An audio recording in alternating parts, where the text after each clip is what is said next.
तो इस तरह से एक एक करके आप पन्नी को लगाकर इसके ऊपर फिर दुपट्टे को सेट करना है। इस तरह से हमें दुपट्टे को सेट करना है। दुपट्टे का बीच सेंटर नापने के लिए हम जो है दोनों कोनों को एक जगह मिलाने वाले हैं। बीच में से फिर हम बीचों बीच रखेंगे, सेंटर बाय सेंटर हम इसको मिला सकते हैं। इसको मिलाने के बाद हम इसको पूरा सेट करने वाले हैं इस तरह से कि दुल्हन के पास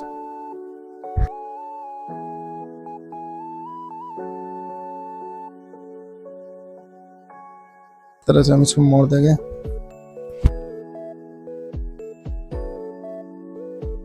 तो रोकने के लिए हम लगाने वाले हैं क्लिप, जैसे कि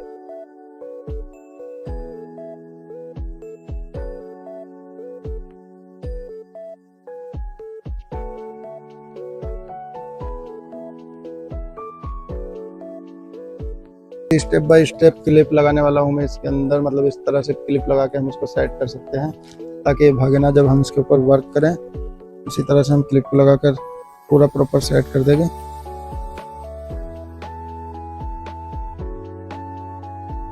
मैं बस यहाँ इस कोने पे क्लिप लगाऊंगा अब, तो फिर ये भागेगा नहीं।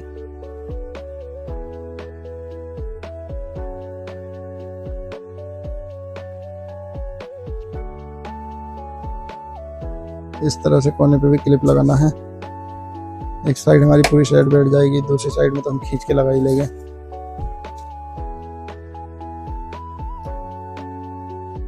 स्टेप बाय स्टेप इसी तरह से हमको क्लिप इसके अंदर लगाने हैं। क्लिप लगाने के बाद इस वीडियो में हम आपको एक ऐसी ट्रिक बताएंगे कि बहुत आसानी से और बहुत जल्दी आप इसके अंदर जो है वर्क कर सकते हो। ये बिल्कुल आसान है। वीडियो को पूरा देखें, पूरा सीखें। इस तरह से हमारा पूरा दुपट्टा फिक्स हो जाता है फ्रेम के अंदर। इस तरह से फ्रेम के अंदर दुपट्टे को फिक्स करने के बाद आप इसके ऊपर वर्क करेंगे। वर्क हो जाएगा कंप्लीट तो दुपट्टा लगेगा सुंदर। करने वाले हम इसके अंदर गिलो का काम। गिलो के बाद इसके अंदर एक एक करके स्टेप बाय स्टेप हम स्पार्कल डालेंगे। इस तरह से इसमें गिलो का काम करने वाले हम।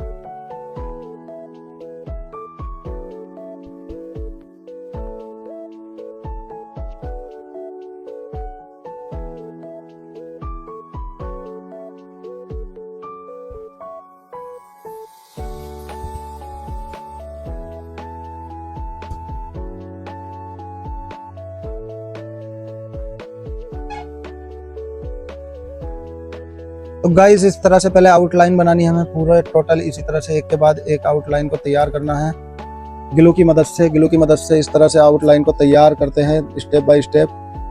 तो जैसे कि फ्रेंड्स मैंने बताया आपको, गिलो से पहले इसकी आउटलाइनिंग इस तरह से करनी है। इस तरह से आउटलाइनिंग करने के बाद इसके अंदर हमें भरना है टोटली फेविकॉल। इस तरह से ट्यूब या कीप लेके हम इसको बिल्कुल रफ रफ भर सकते हैं। इस तरह से जो है इसके अंदर जगह नहीं छोड़नी बिल्कुल भी। फुल इस तरह से इसको स्टेप बाय स्टेप टोटल सबके अंदर इसी तरह से भरना है।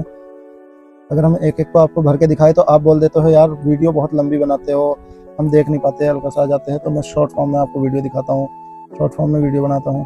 तो सेम इस तरह से आपको टोटल भरना है। टोटल इस तरह से भरो। तो गाइस टोटली आपको इस तरह से कंप्लीट कर लेना है। इस तरह से कंप्लीट करने के बाद आपको इसके ऊपर जो है दूसरा वर्क करना है। अब ये पूरा कंप्लीट हो चुका गिलू से बिल्कुल परफेक्ट ये हो चुका। तो इस गिलू को सूखने से पहले आपको इसके ऊपर स्पार्कल का यूज़ करना है। स्पार्कल डालनी है। आप देख सकते हो स्पार्कल डालने के बाद ये जो है कंप्लीट हो जाएगा। इस तरह से आप कोई भी ग्लिटर स्पार्कल लेके डाल सकते हो। जितनी बारीक ग्लिटर होगी उतनी प्यारी शाइनिंग आएगी। इस तरह से ग्लिटर को डालो। टोटल स्टेप बाय स्टेप इसी तरह से आपको ग्लिटर को डालना है। बहुत ही ज़्यादा आसान है, बहुत ज़्यादा यूनिक है। तो स्टेप बाय स्टेप इस तरह से ग्लू हमने लगाया। फिर स्टेप बाय स्टेप इस तरह से इसको डालना है स्पार्कल को। स्पार्कल डालने के बाद आपको इसको सुखाना है, कंप्लीटली प्रॉपर सुखाना है। चाहे तो 8 घंटे 10 घंटे इसको सुखा लो। गर्मी बहुत ज़्यादा हो रही है तो आप धूप में रख के भी इसको सुखा सकते हो। 2 से 2.5 घंटे में बिल्कुल कंप्लीट सूख जाएगा। तो गाइस जैसे कि मैंने अभी तक दिखाया था आपको, ये पूरा कंप्लीट हो रहा है। इस पर हमने ये डाल के इसको रखना है। कम से कम बताया था मैंने आपको 8 घंटे में, ये 4 घंटे में धूप में रख के ये बिल्कुल सूख जाता है। तो ये पूरा सुखाने के बाद मैं आपको दिखा रहा हूँ कि किस तरह का दिखेगा। अब मैं इसकी ग्लिटर को निकालूंगा। जैसे कि ये नीचे पन्नी को डाल के, ये ग्लिटर जो है ख़राब नहीं होती। इस ग्लिटर को हम फिर से यूज़ कर सकते हैं। तो मैं इसको एक साइड में इस तरह से यहाँ ऐसे पन्नी वगैरह रख के ना हम इसको इस तरह से खड़ा कर देंगे। खड़ा करने के बाद इस तरह से ग्लिटर निकल जाएगी सब। एक एक करके ग्लिटर इस तरह से गिरती रहेगी, फिर इसको हाथ से इस तरह से करेंगे हम, तो एक्स्ट्रा जितनी भी ग्लू से बाहर ग्लिटर होती है सब इसी तरह गिर जाती है। एक एक करके बारीकी से आप इस तरह से ग्लिटर को निकाल दो। ग्लिटर निकालने के बाद आप इसके क्लिप निकालो। एक एक करके सारे क्लिप इसके आपको निकालने हैं। सारे क्लिप निकालने के बाद इसको इस स्टैंड पे से निकालेंगे, फिर ये और भी ज़्यादा खूबसूरत और प्रॉपर आपको दिखेगा। ये देखो बहुत ज़्यादा प्यारा लगने वाला है ये। अब बारी है इसको इस पे से छुटाने की। मैंने बताया था पन्नी लगा के, पन्नी लगी हुई होती है ना, तो बहुत इजी इस तरह से छुट जाता है। छुटना भी बहुत इजी होता है और जितनी भी ग्लिटर होती है सारी इस तरह से निकल जाती है। ये फिर इस तरह से रह जाता है और टोटल ग्लिटर इस पर आ जाती है। पन्नी लगाने की वजह से आपकी बहुत ग्लिटर बच जाती है। अब आप देख सकते हो कितनी फिनिशिंग के साथ।